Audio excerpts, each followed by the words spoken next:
All right, good night or good evening, everybody. Welcome to the October edition of the ACHQC Core Insights. This month, we're going to talk about preoperative optimization for ventral hernia repair patients. We're going to switch it up a little bit from last month and try to talk about the different options available for optimization. We have two presenters tonight. The first is going to be Dr. Alex Lois.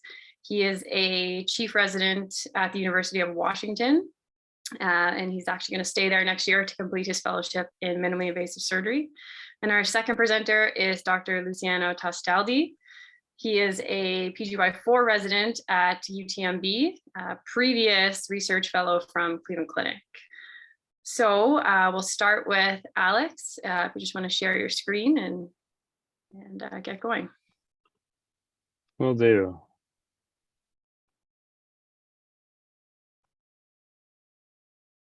All right, are you seeing my PowerPoint presentation? Yeah, we can see it. Great. Well, thank you everybody for coming, and thank you for the opportunity to present. As Megan said, I'm Alex Lois, a resident at the University of Washington, and we'll be talking about preoperative optimization. Just a quick outline for my portion of the presentation tonight. I have a few learning objectives that I'll lay out for you up front. Talk very briefly about modifiable risk factors and effects they can have on outcomes in ventral hernia repair. And then we'll review a few articles about primarily prehabilitation programs for ventral hernia and the outcomes we've seen with those, and then hopefully have a little time for discussion amongst the group. So as far as the learning objectives, I hope to demonstrate to you that prehabilitation programs have had modest impacts on preoperative weight loss prior to ventral hernia repair. Metabolic surgery facilitated weight loss may improve ventral hernia repair outcomes. However, questions of feasibility and timing still remain. There are trade-offs and risks in sub-optimization for hernia repair that have to be weighed against the risk of emergent intervention with the delays in elective repair. And then I think regardless of what we talk about tonight, hope to implore to people that preoperative counseling provides a valuable opportunity to educate patients and encourage positive lifestyle changes that will benefit them beyond their surgery and the timing of their hernia repair. So in terms of modifiable risk factors, the three biggest that are discussed in the literature are obesity, diabetes, and smoking. Others include nutritional status, sarcopenia, activity level, and functional status, but these are the big three. I'm going to focus primarily on obesity and glycemic control. The impact of smoking and smoking cessation was discussed briefly during last month's Core Insights. And a recording of that is available on the website, and would welcome anyone to go back and watch that if they'd like to delve further into that topic specifically. So as far as the impacts of obesity and glycemic control on outcomes after ventral hernia repair, it's well established that these can have significant effects. A study of 25,000 ventral hernia repairs using the NISQIP database found that BMIs greater than 30 were associated with a 50% higher odds of surgical site infection after ventral hernia repair. Similarly, poor long-term glycemic control, as evidenced by elevated hemoglobin A1Cs greater than 7, are also associated with an increased risk of infectious complications. In a review of 650 surgical procedures using the VA NISQIP database, a hemoglobin A1C was associated with a 2.1 times higher odds of infectious complications, and those included wound infection, but also urinary tract infection, sepsis, and pneumonia. So in terms of steps that can be taken to modify these risk factors, specifically obesity and hyperglycemia, several centers have undertaken establishing preoperative rehabilitation programs to encourage patients to make positive lifestyle changes and lose weight in preparation for their surgery. The first of these came out of the University of Texas, and this was a randomized controlled trial that took 118 patients with a BMI of 30 to 40 and randomized them to prehabilitation versus standard counseling prior to ventral hernia repair. The prehabilitation program consisted of a multidisciplinary team of a nutritionist, physical therapist, and nurse navigator that would conduct weekly group meetings.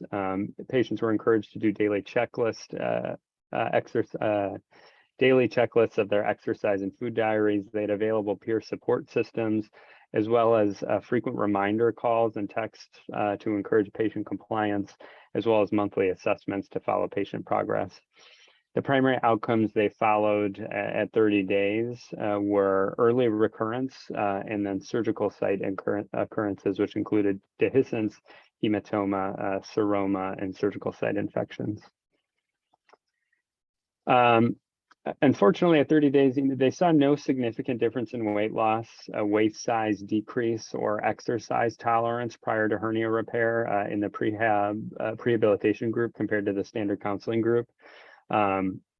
However, when they looked at patients that met the weight loss goal, which was defined as 7% of their excess BMI loss, more patients in the prehabilitation group met this goal compared to the standard counseling group. A higher proportion in the prehabilitation group went on to qualify for surgery by demonstrating lifestyle changes and weight loss.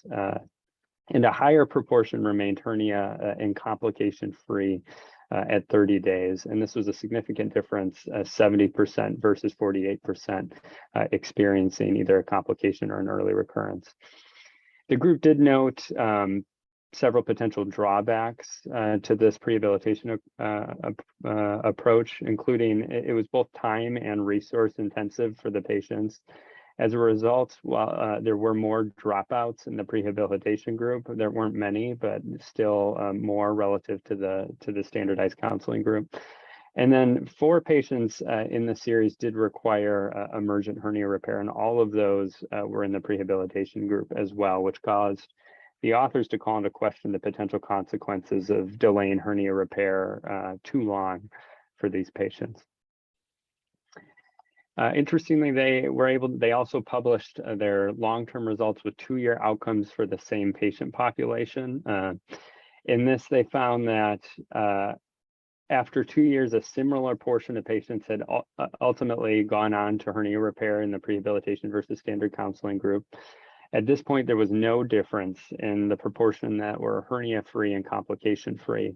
And again, interestingly, no difference in the sustained weight loss post-surgery. So even though there were some small differences at the time of surgery and for their short-term follow-up at the 2-year period, these weight loss changes were not sustained when comparing the prehabilitation group to the standard counseling group. The one notable finding that I took away from this, though, is that they did find a trend towards a greater improvement in quality of life in the prehabilitation group, and this was measured using the modified activity assessment scale. And they saw a greater degree of improvement in the prehabilitation group, though this was not statistically significant. And just for anyone wondering, the activity assessment scale basically looks at daily activities scored from 1 to 6 and then rescaled to a score out of 100. So for the prehabilitation group, they saw score improvements on average of 38 points in the prehabilitation group compared to 25 points in the standard counseling group. So this was not the only group to look at multidisciplinary approaches to weight loss prior to hernia repair. Dr. Rosen in the group at the Cleveland Clinic conducted a similar series that was published in 2015. They took 25 patients and enrolled them in a medical supervised weight loss program. And this consisted of both shared decision-making with the patient to set a weight loss goal, which was thought to empower the patients to be more encouraged and more self-directed in pursuing their weight loss goal. Typically, this was between 20 or 30 pounds. They were scheduled to regularly meet with a nutrition specialist who guided them in a protein-sparing modified fast to assist in their weight loss. They had exercise goals of at least 30 minutes of exercise 4 times per week, and then they followed up in clinic every 3 months after their initial visit to follow progress. The outcomes they looked at were excess BMI loss at the date of surgery, but as well as weight loss that would be sustained at 6, 12, and 18 months after surgery. I think one notable thing showing the table one for this paper of their 25 patients, they were majority female, but with an average BMI of 49, which I thought was quite impressive and worth noting. So on average, using this medically supervised weight loss program, patients underwent 17 months of lifestyle changes and weight loss from their initial visit to their eventual date of surgery. With this, though, they did see significant reductions in both BMI and excess BMI loss, which you can see here are representative of the average BMI per patient at their initial visit at their OR date, 6-month date, 12 and 18-month date, with significant reductions on average. And although you do see a slight trend towards weight regain between the 6-month and 18-month post-op, still significantly lower weights than prior to their surgery. So I think, although this is quite a bit different than the prior study, which showed very modest benefits in their prehabilitation program, this showed very significant changes in weight from the initial visit to the time of eventual surgery. And Dr. Rosen, I know you're on the line. I was hoping you could briefly describe for us what that program looks like. Yeah, sure. Well, thanks. And I'll give you, kind of a little bit of history about what we did there. This was actually when I was at UH. Oh, obviously sure. now I'm literally just across the street, but kind of in a different system, and it's kind of a different world. And so my practice at UH was, honestly, very different than my practice at the Cleveland Clinic, in that I had much more local referrals of patients. And one of the things that I've really struggled with lately, and to try and implement this at the clinic, is I have people I see from kind of much further away, drive further. And this type of program, as you kind of hinted at, it's incredibly labor intensive. But I think that what it shows, what the good part of it is, that if you can get this and you can engage medical weight loss specialists, and you guys can kind of form a team to do this, it works. It's just, there's no debate that getting somebody in this program, as the surgeon kind of holding the carrot and the stick for the big operation. Oh, and this is one key difference, actually, I think. Big difference between Mike Liang's kind of series and our series is he had a lot more kind of smaller defects that he was able to fix laparoscopically. So I think that where these people, most of these were larger, more complex defects, which why that is relevant is we were their last stop. They had no other choices. They been referred to us by surgeons. So, I think that this works, but at 17 months, you need a person to do this. And like I would see these people back every 3 to 6 months, kind of get on them about weight loss. So it's possible, but in all fairness, we have tried this multiple ways at the clinic, virtually, through referrals, through having an actual multidisciplinary clinic where we all are there on the same day. And to be honest, I just can't reproduce it. I'm not 100% sure why, but I will say that, on the scale that I had at UH, again, it's only 25 people. I do a lot more patients and see a lot more people now, but I definitely get some wins every once in a while. But as a routine, my practice has changed, because I cannot get people to do it. So to my title, it is feasible, but it is really, really hard to make people do that. Yeah, thank you for that additional insight. I think you bring up a good point, is that it can be very effective. It can be done. It is resource intensive. It is time intensive. And the same program may not be broadly applicable between different institutions because of the patient population and other factors that make this even more challenging. So with that in mind, I thought I'd switch gears just a little bit to talk about, another option to facilitate weight loss, and that is, the consideration of bariatric surgery to facilitate weight loss prior to consideration of ventral hernia repair. As you can imagine, there isn't a lot of great data to guide the decision-making for these specific patient populations, again, because a randomized control trial that would randomize patients to bariatric surgery or not prior to ventral hernia repair would be very difficult to do. Because you'd be doing 2 separate surgeries, it would be a long time that patients would be enrolled, and it'd be very time and resource intensive, like everything else we've talked about. However, there have been other studies that have looked at the efficacy of or really the safety and efficacy of performing concomitant bariatric surgery with laparoscopic ventral hernia repair. It is worth noting, though, as Dr. Rosen said, this is a very different patient population than patients that are coming in for large abdominal wall reconstructions. Most of the studies that have looked at this in the past have looked at patients with small ventral hernias that can be repaired laparoscopically at the time of their bariatric surgery. So a little bit different population, but I think worth discussing nonetheless. So this study published in 2020 looked at about 4,600 patients that underwent a synchronous bariatric surgery procedure and a ventral hernia repair using the MBS quality improvement database. They used propensity score matching to compare patients with patients undergoing bariatric surgery alone. Their primary outcomes at 30 days were major complications, notably deep surgical site infection, sepsis, and reoperation. And they also looked at, as secondary outcomes, length of stay, readmission, and mortality. Compared to bariatric surgery alone, a concomitant ventral hernia repair was found to be associated, not surprisingly, with longer operative times, but a more frequent need for reoperation, with a nearly 2-fold increase in the need for reoperation, more frequent need for readmission at 5.5% versus 4%, more frequent deep surgical site infections, again, small numbers here, but a 2-fold increase in risk. And more frequent major complications driven largely by the need for reoperation and the surgical site infection. They saw no difference in mortality between the 2 groups, which again, I was not terribly surprised by.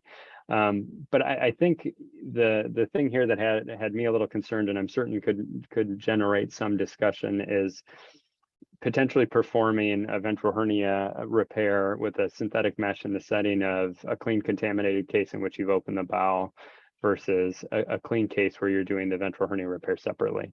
And so it potentially an increase in risk there. And, you know, again, a very different situation than considering bariatric surgery to facilitate a major abdominal wall reconstruction versus repairing a small hernia at the time of one of those operations. But bariatric surgery certainly remains on the table as another potential option to facilitate weight loss in patients with difficult ventral hernias. So, hey, Alex, can I interrupt you for 1 second? Of course. Because this bariatric surgery and hernia repair and kind of like interpreting all this literature is really, really complicated. And honestly, I mean, I do believe is a huge area for future research, because kind of thinking about why we do this and what are the advantages from a hernia perspective, bariatric surgery and all that. And one of the things I think that, like, you hinted at it, but just to be kind of clear, is there's really 2 big situations that are very different. There is a patient who comes in with a hernia as their perceived disease process, who is morbidly obese. And then there is a person who comes in with obesity as their perceived disease process, who incidentally has a small hernia that creates unique problems for the bariatric surgeon to consider about early incarceration and all these type of things. And those 2 groups tend to be different on like multiple levels: complexity of hernia, willingness to have bariatric surgery, you know, severity, morbid disease burden. Yeah. So I guess, like, let me ask you this question. Why? So when we see, let's make it easy. Let's forget for a second about the drive-by hernia where, like, you had to deal with it because you took the omentum out. Like, that's a bariatric surgeon's problem. Let's talk about it more from a hernia surgeon's problem. why do we do, or why do we want patients to lose weight? Like, what's all this effort about? Like, what are we trying to help? I guess in both the short term and the long term.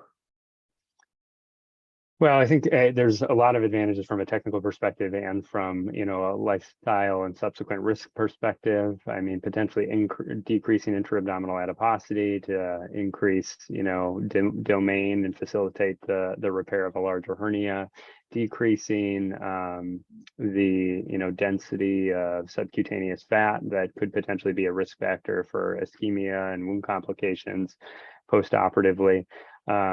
Losing weight and becoming more functional. So improving their abdominal wall musculature long-term, improving their cardiovascular system is going to improve their blood supply to their healing wounds and hopefully improve their core health long-term to, I think reduce morbidity of a repair and maximize, the quality of life improvement that they get from it. So, and I think I agree with all that. I think that was very well said. And I think because maybe we're going to get to this, which is the kind of concept of doing concomitant complex hernia in bariatric surgery. And like, that is such a fascinating concept to me, because when you do that, you accept all of the risk of the bariatric procedure with none of the advantage of the bariatric procedure. Which to me, it's always been a struggle. And that's different than, and it's always important. This study is, the hernia is secondary. It's just a small thing, which is complex of what to deal with. But the people that we typically see, in the hernia world, it's the big-ish hernia and morbidly obese. So I think that distinction in everybody's mind is because there's often a feeling of, I got this patient wide open. I've got incredible exposure. Like, let's do a bunch of stuff. And weighing the risks and benefits of that sometimes is complicated. Yeah, no, I totally agree with you and agree that they're very different situations. I thought the two interesting pieces about the study were, one, were the consideration of taking on those additional risks of the bariatric surgery procedure at the time of the hernia repair, which you already mentioned. And then I think the other thing that and I like that you pointed out that you're not getting the benefit of, the bariatric surgery at the time of the repair because they haven't had the weight loss yet, but also the metabolic and nutritional consequences of their bariatric surgery and effect that may have on, wound healing long-term, the integrity of their healing and collagen formation and the healing from the hernia repair. And if that actually causes some degree of compromise in the healing process, that may reduce the integrity of the hernia repair long term, which we, as far as I know, hasn't really been studied in human populations yet.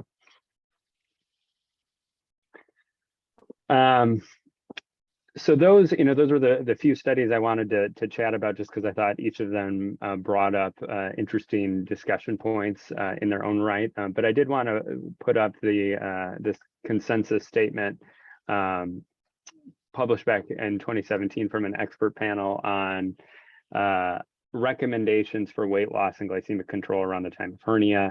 No surprise that weight loss interventions are encouraged before elective surgery, especially in patients with a BMI over 30. Avoiding elective surgery in patients with a BMI over 50, except in emergency situations. Elective surgery, they recommended, should not be undertaken without some form of preoperative intervention to address elevated hemoglobin A1C of any level, and then avoiding elective surgery in patients with a hemoglobin A1C greater than 8%. And the reason I showed those was really to bring up some discussion questions that I hoped we could talk about as a group. So Dr. Rosen, have heard a little bit from you already about how you approach preoperative weight loss prior to complex central hernia repair. I'd love to hear thoughts from other members on the call tonight about how they approach weight loss with patients. I think I saw Dr. Wright, who will be my fellowship director next year. Dr. Wright, if you're able to join in, I'd love to hear how you discuss this with patients. Yeah, thanks for putting me on the spot there, Alex. So I think two issues. So one is the perioperative issues and the technical aspects. So weight loss helps with that. The other is the concern that weight drives recurrence. And we don't have great information, but we all think that that probably increases strain. So I do everything I can to encourage weight loss. Does it mean that I have sometimes operated on people with a BMI of 45? Sure. And I think it gets to this point of what's elective and what's sort of semi-elective. So I will stretch the boundaries in some folks that are profoundly symptomatic. But I pretty routinely refer people to our medical weight loss group. And I put in the chat about Ozempic, certainly seeing a lot better medical and pharmacologic management of obesity. So I think that's a whole new pathway beyond the bariatric surgery. But it's tough. And I will say, I have had patients that have come away very disappointed because I am not offering them an operation when I think that the risks are higher than the benefits. And that's something I think we have to be willing to, in a sort of guided fashion, help patients navigate through. Awesome. Thank you. Sorry to put you on the spot. Oh, no. And I'm glad you brought up Ozempic because I, did want to discuss that as well, and I think was going to bring that up in the next question. But while we're chatting about that, if people would be willing to list what they consider sort of their upper limit for BMI for elective ventral hernia repair, I'd love to see a little straw poll of how folks approach that. Well, Alex, let me say something because that's probably worth people talking about, because it's funny, if you look at that expert consensus panel, it actually highlights how terrible our understanding of hernia repair is. Because I think, kind of to Mike Liang's credit, he really tried to get some science to this. Yeah. And even, and when you say like the upper limit is 50 or like that's like ridiculous, right? Because like 50 is just outrageous. So when the real question is kind of what's the tipping point, and that's like so hard to figure out what that is using science. And I know Luciano knows this. I don't know if he's going to talk about it later, but we tried to do that unsuccessfully. But I think there's something that we didn't really talk about.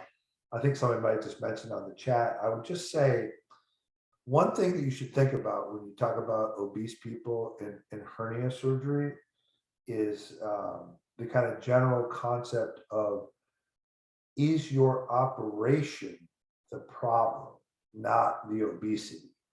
And that goes for like all comorbidities, right? If your technique is creating more ischemia, more undermining, more soft tissue dissection, then like that might be okay for one group of patients, but it might not be okay for another. And whether or not it matters, again, I see there's some stuff about robotics, MIS, should that matter? Again, I mean, that time will tell and that type of stuff. But and my final piece about this, I always talk about this in my clinic. I don't exactly know what the right term for this from kind of as a bariatric surgeon, but if you look at people's CT scans, despite their BMI, some people, their sub-Q, is this thick, and then sometimes it's this thick, where you're making your incision. And that can often sway what your cutoff is, because sometimes a BMI of 35 has like 8 inches of sub-Q fat in their central abdomen.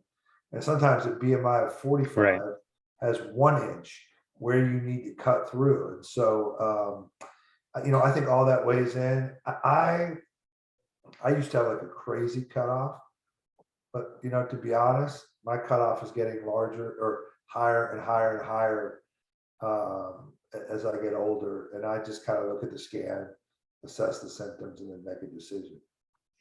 Well, I'm glad you said that, because I was going to ask if folks have found that they've been less stringent as they've gotten more experience, because I expected that most people would say that they did, as your comfort with the different procedures continues to increase. But that makes a lot of sense. So Dr. Wright had mentioned, medication assisted weight loss. Is that another potential option to assist in patients who are preparing for hernia repair? He mentioned Ozempic. My very brief knowledge on the data is that I think on average, patients taking Ozempic experience about a 12 to 20 pound weight loss, depending on their starting weight. So I think patients over 200 pounds typically experience a weight loss on average of about 20 pounds. Patients less than that see about a 12-pound weight loss. So if you're shooting for a 20 to 30 pound weight loss goal prior to surgery, that is, another potential option that I think, as you've said already, only time will tell if that improves the ability of patients to lose weight, and if people start using that for that purpose prior to hernia repair. Hasn't been studied yet, as far as I'm aware. I'm not sure all insurance companies Would cover it for that. Yeah. I mean, a lot of times, this is the whole problem with, depending on your patient population, like you can hit the button for bariatric surgery and medical weight loss and all those things. The other issue, by the way, I didn't mention this, but that protein sparing modified fast, which is like what a lot of medical weight loss specialists use, is extremely expensive. It's basically lean protein. And so it's very expensive meats. It is not easy for a lot of folks to be able to afford that. Awesome. I just have one more comment to make. Just in terms of motivating patients, do you find, sort of anybody on the call can really answer this, but do you find that asking patients to lose weight, telling you'll see them back in 3 months is better than, say, maybe booking somebody, telling them, I'm going to operate on you because you have a really symptomatic hernia, but if you continue to gain weight, you're going to rip your mesh in half. Like, do you think either one of those is better than the other, or more motivating to the patients? I'm going to spend some time in my clinic today.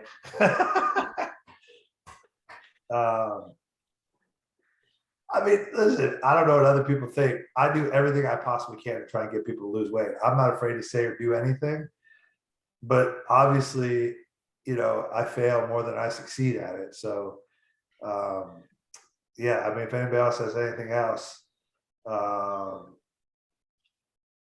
feel free, but if there's any story I can tell, I'd try.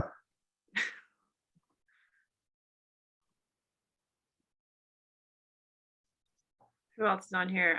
Dr. Miller, anything to add?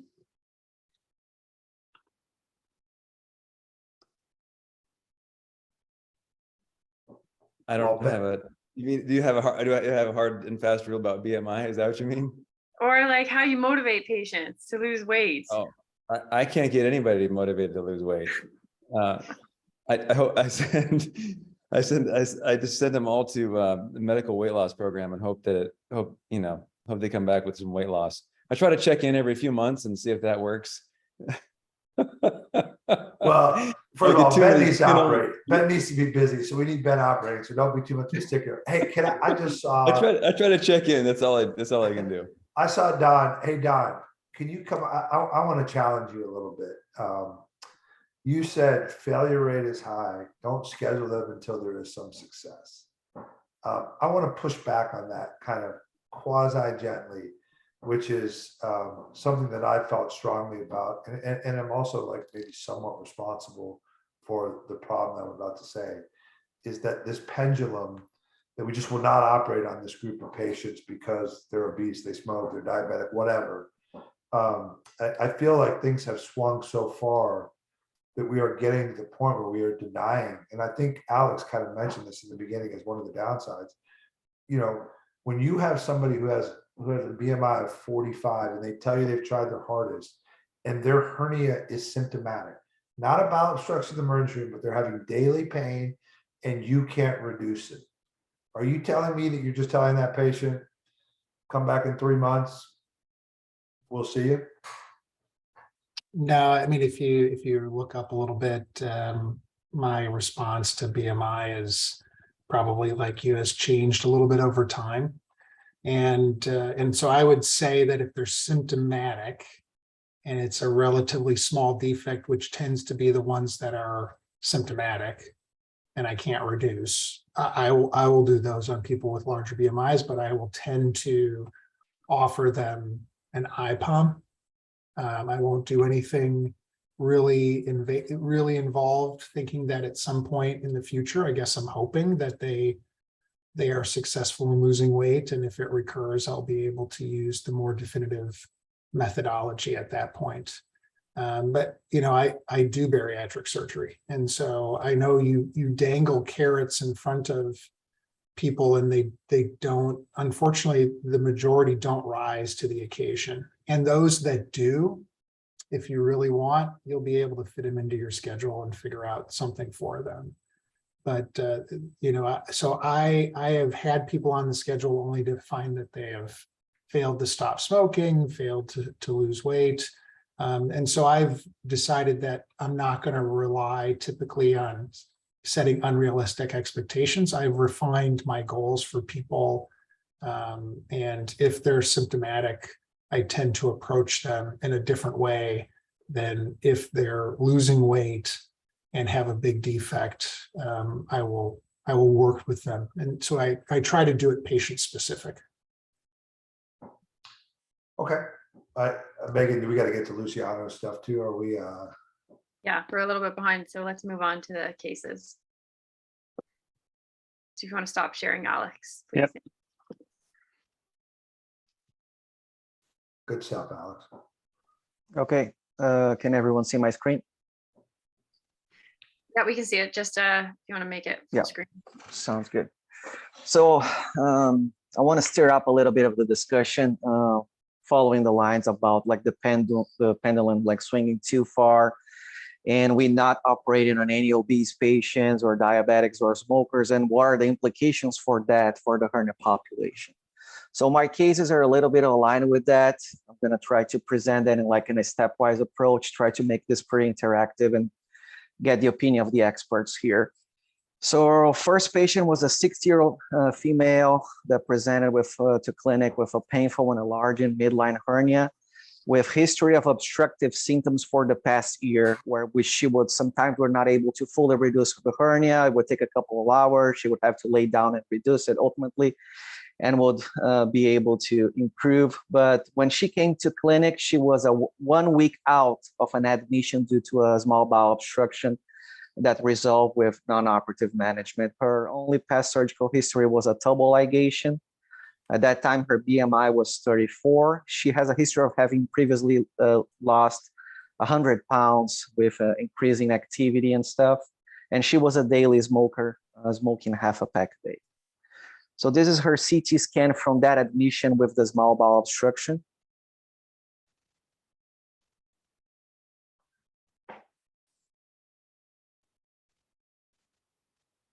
As we can see, it's not a very big defect, but it's a pretty big hernia sac. There's a lot of small bowel colon in there.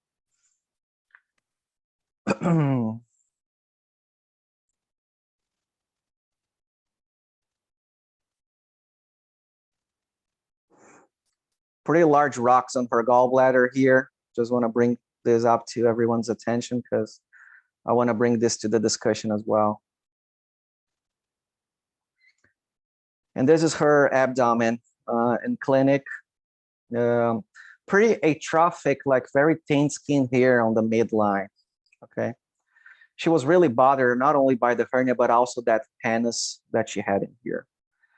So she's an active smoker, smoking half pack a day. Dr. Rosen, what do you do with that?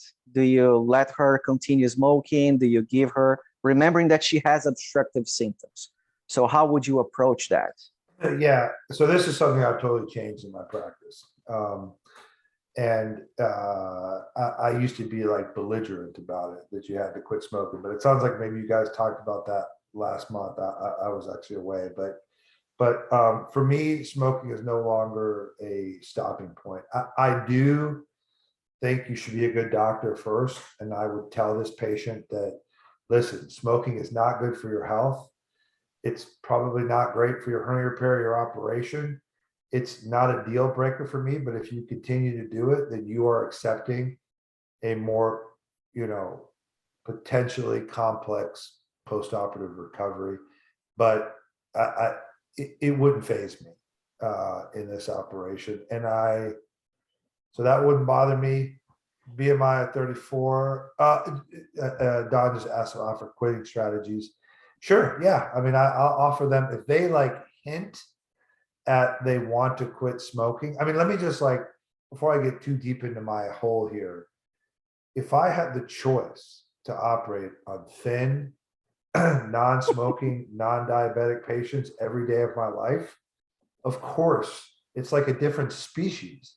Of course, I would rather do that. But the world that I live in, those people are far and few in between. So, I have a lady here with a recent bowel obstruction.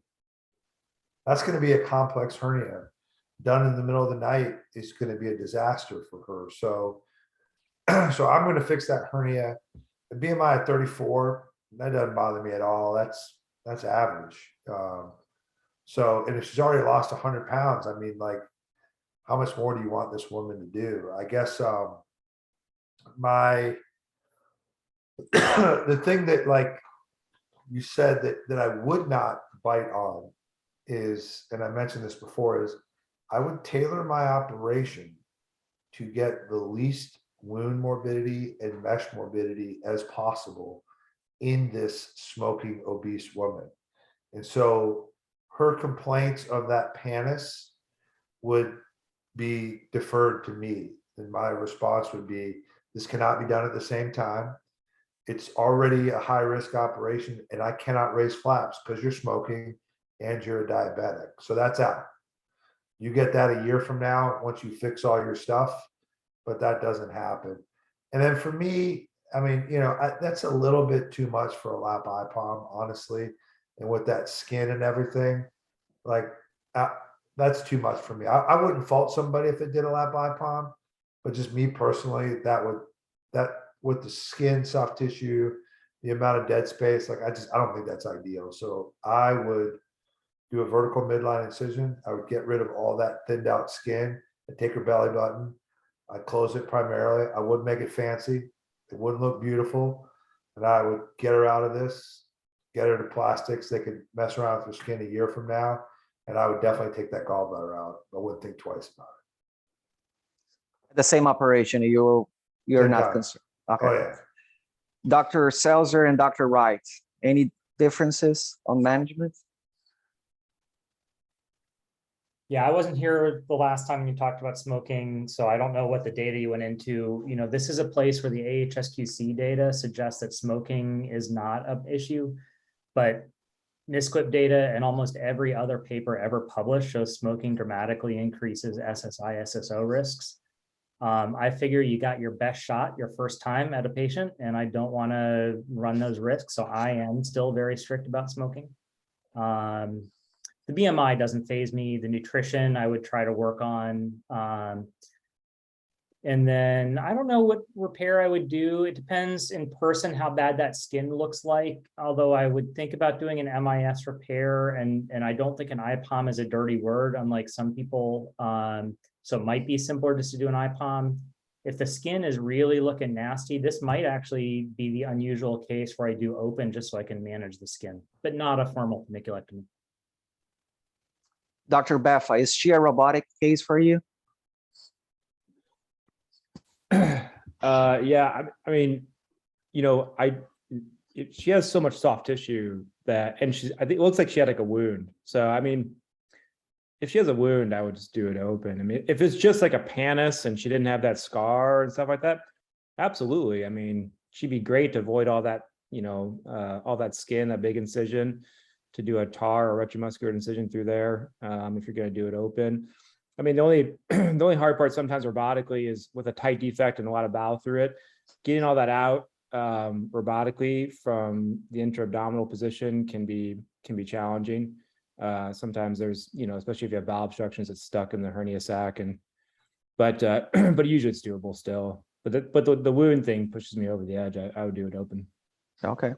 So I'm gonna out sorry, there go that might be controversial about technique. If I did this open, this might be a case that I would do an onlay. If you look at that CT scan, the hernia sac has done half your dissection for the onlay already. Sounds Okay, Andrew, I'm glad you said that. So let's like hash this out. So let me just say, I think an onlay is a phenomenal operation for the right patient. And I have no beef against it. I do it. I like it. Zero harm. But I think that onlay, you must accept for onlay that the one space, even if the mesh does the dissection and all that type of stuff, the one time that it's probably not worth it is in less optimized patients. So this is where, like, if you start, if people kind of say, okay, I'm gonna be an onlay guy, and this is why, actually, this is why I love hernia surgery, because you really got to be all those things. So you pick the right thing. And to me, even onlay advocates, this is where you get in trouble, because the reality is you can probably heal an exposed piece of mass. Like, I get it. But why put yourself in that scenario in this patient? I would say, if, like, instead of an onlay, what would you think about this? Why not do like a lap IPOM plus or whatever they say now, where you kind of do a open, get everything back in there, drop your mesh in, close everything up, fix the soft tissue, and then just secure the mesh laparoscopically. That's minimizing dissection, keeping it simple. What do you think about that? Yeah, I've done that too. You like I it for think this the one? onlay would be controversial. That's why I brought it up. Good, I like it. All right. Okay, so she was planned for an open retromuscular repair. Because of that request for the paniculectomy, she was sent to plastics for eval. Plastics saw her. They said they could do a combo case with us, but they require at least 6 weeks smoking cessation. And I want to bring this to discussion as well. It was a requirement from them that she could not be on any nicotine replacement as well for that.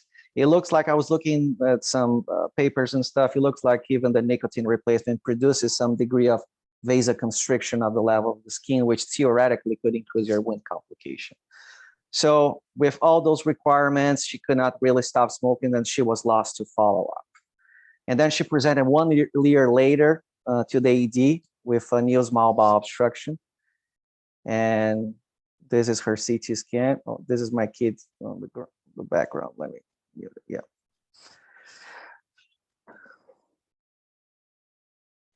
It's still there.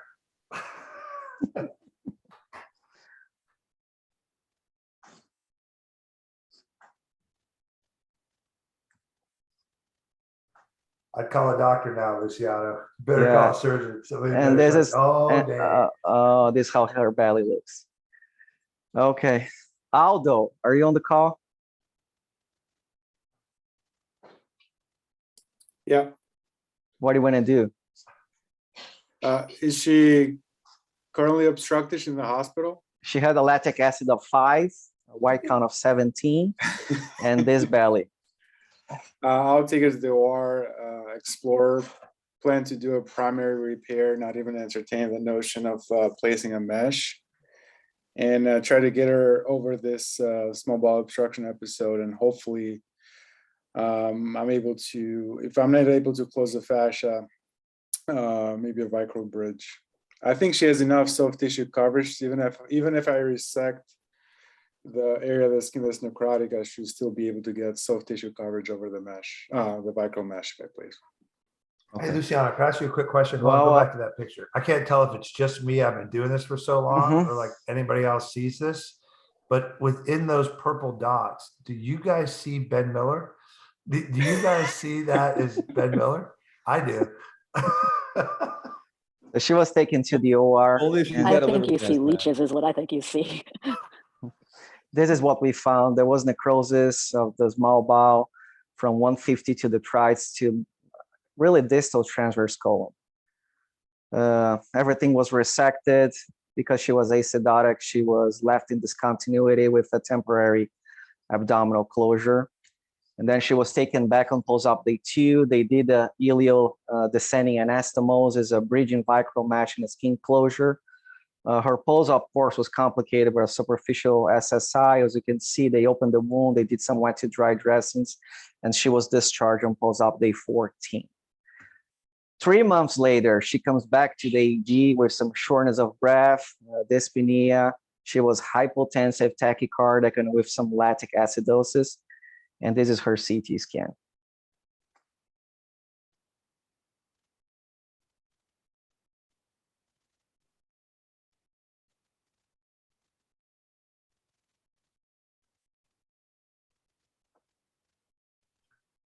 That ain't right.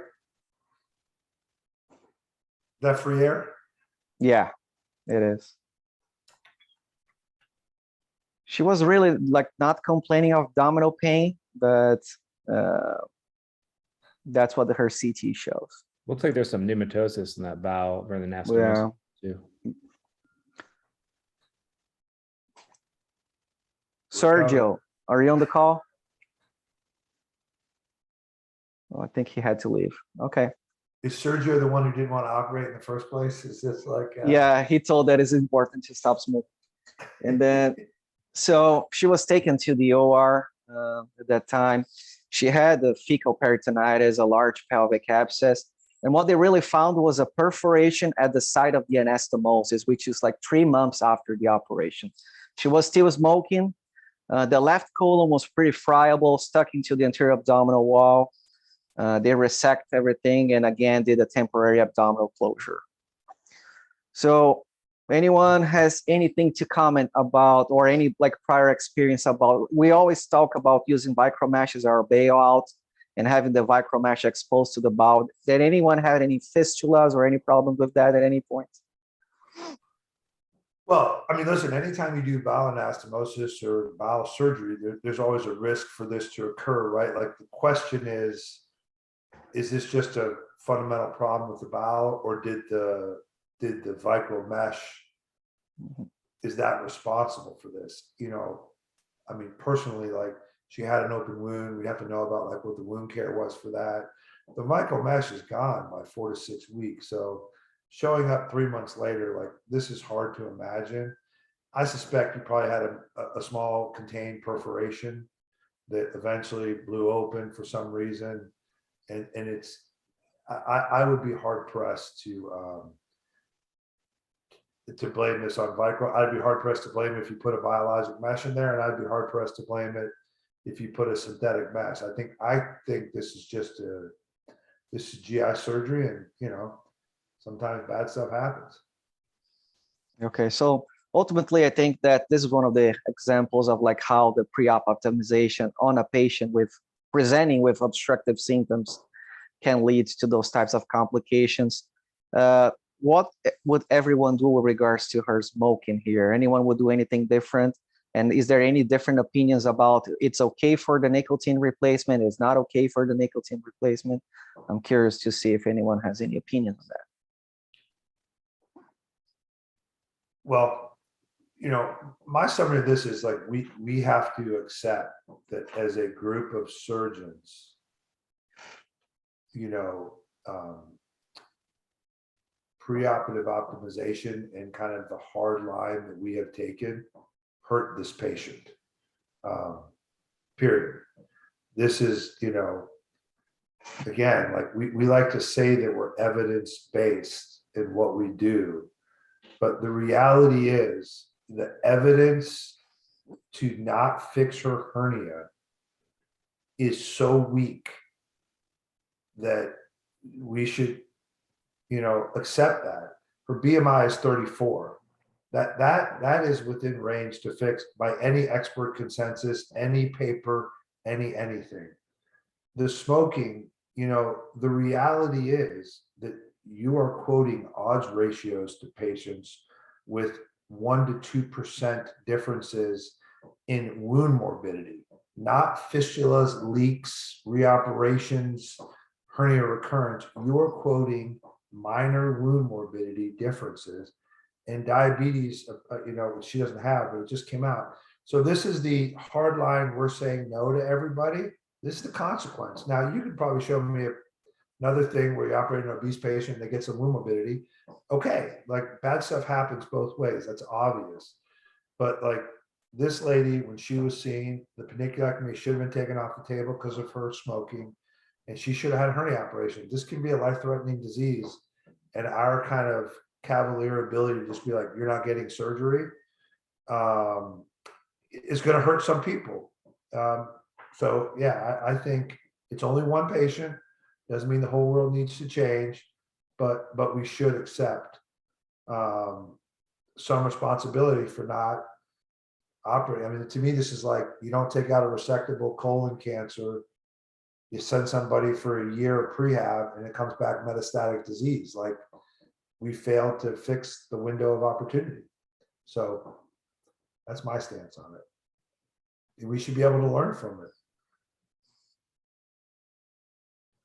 Okay, I think we still have a couple of minutes. I'm gonna go on with second case real quick. A 50s female presented with a painful enlarged incisional hernia, but no obstructive symptoms. She had a history of having this hernia fixed about 10 to 15 years ago with a preperitoneal repair with lightweight synthetic mesh. And curiously, 6 months before, she had a lap appendectomy, and the appendix was non-perforated, was stuck into the midline next to the umbilicus. And then her post-op course was complicated by a phlegmon/abscess near the umbilicus that was drained by IR.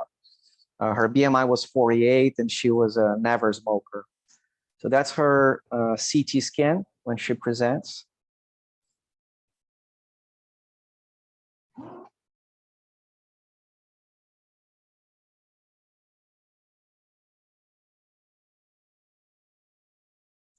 So pretty large subcutaneous fat, not very big defect.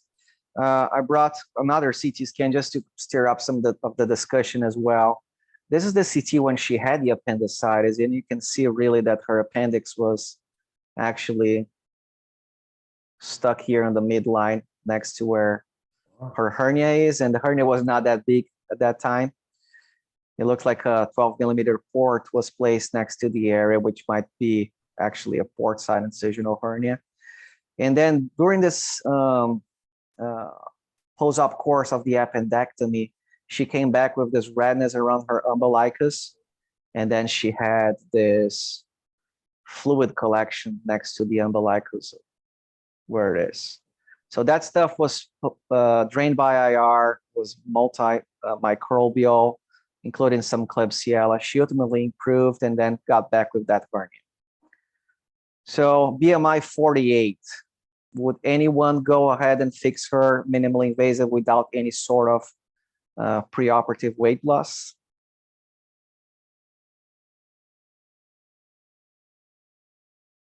Or anyone would make her lose weight before?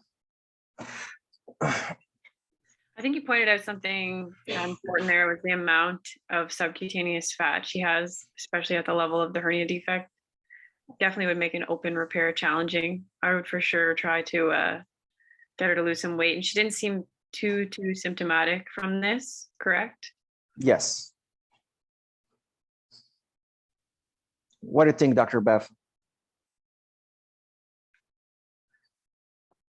Yeah, I mean, ideally, assuming that she hasn't any bowel obstructions or whatever from this thing, I would definitely, encourage her to lose weight.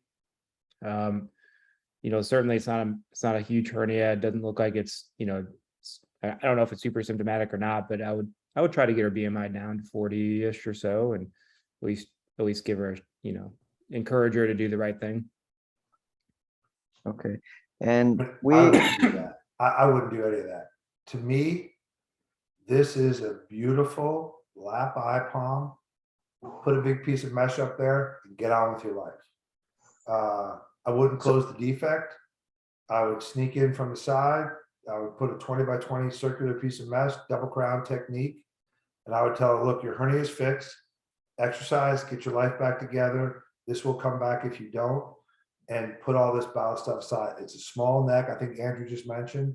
It's a small neck. You got bowel stuck up there. Not a terribly complicated hernia. Like to me, a BMI of 48 with a large complex defect, that's a different story. But this should be fixed. And we need to stop the this doesn't need to be a 1-inch putt. This is a 1-foot putt. And just take the putt and move on to the next hole. That's my Dr.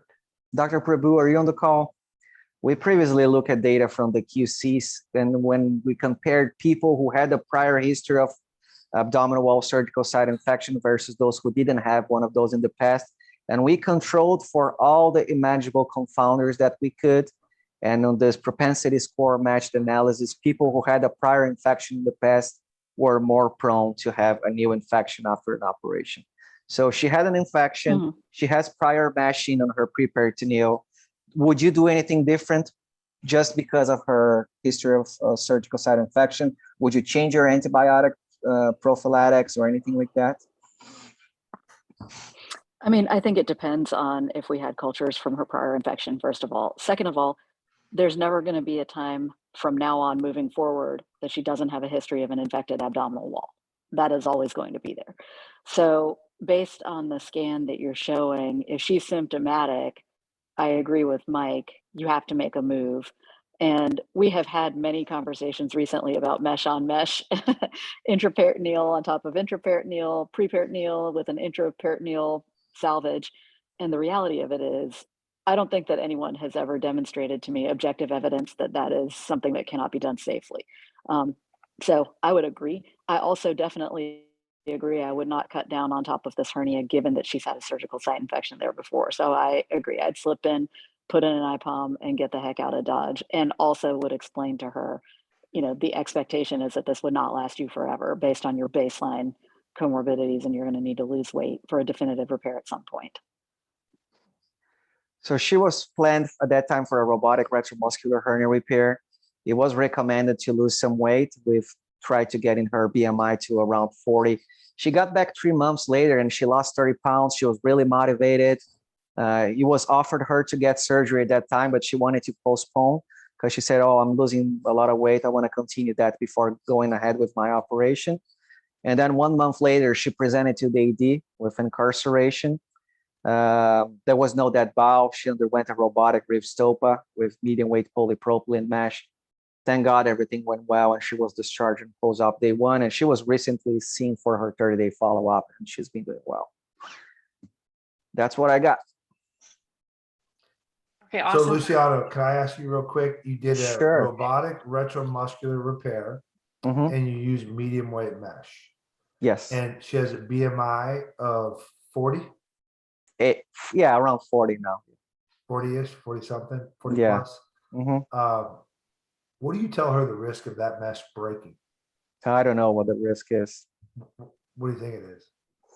I think around 10, 15%. Yeah. In the long high. term. Yeah. I mean, it depends on if it's bridged and whatnot, but I bet it's at least 5% all comers. Yeah. Much higher if it's bridged. And I will quote that it's a retromuscular mesh, even though if she has a small central mesh failure, it does not necessarily means that she's going to get a big hernia in there, that she's going to need another approach, right? Well, that's what but hold on probably I just would a minute. say. So I think that, let me ask Luke real quick. Closing, so that's a tight necked, like kind of periumbilical hernia. Closing that robotically is very different than kind of a elliptical incisional hernia. Do you find those to be harder to kind of hog together? Are you talking about like anteriorly, like trying to anteriorly, like closing the fascia? No, I mean that size defect should not pose you any problems closing that robotically. Well, I don't know if I think our paper's not out yet, but the long-term data of the robotic IPOM versus robotic ETEP fascial closure by CT questions how much do these things stay together, at least in Cleveland. Maybe not everywhere else, but in Cleveland, these things look like the day they were born. I mean, stay together and closing them in the OR are two very different things. Right. So, but that's why I challenge a little bit of the medium weight mesh, because if you know that thing is going to kind of potentially pop open, now you kind of have a bridge repair with a medium weight polypropylene mesh. I just wonder if it's like, you know, what's best or not. Okay, good stuff. It's getting late. Yeah, agreed. It's getting late. I see Sergio, I see your comment there, but I don't think you're going to get redemption this month from your lack of CT scan last month. So thank you, Alex, and thank you, Luciano. That was great and a good discussion as always. Next month, November 14th, we're going to discuss adjunctive measures to loss of domain hernias. One other housekeeping item, the ACHQC Residents and Fellows Committee, which I see actually a good number of you that are on that committee. We're going to meet November 10th at 7 o'clock. So I'll see you all then. Last quick announcement for everybody before you jump off. If you're not on Amazon Smile, please jump on Amazon Smile. It is a way to support the QC for free.